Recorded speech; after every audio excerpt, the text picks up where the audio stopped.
Mahilig ka bang tumaya ng 3D Lotto? Pero wala kang ideya o naguguluhan ka kung anong tatayaan mo?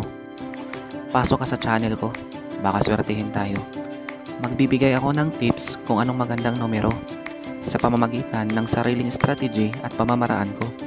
Pero advice ko lang po, huwag niyo pong iasa ang lahat sa larong ito dahil ito ay swerte-swerte lamang. Paki-subscribe na lang din po ng aking channel at paki-click ang bell icon para ma-update kayo sa mga susunod kong mga video. Maraming salamat.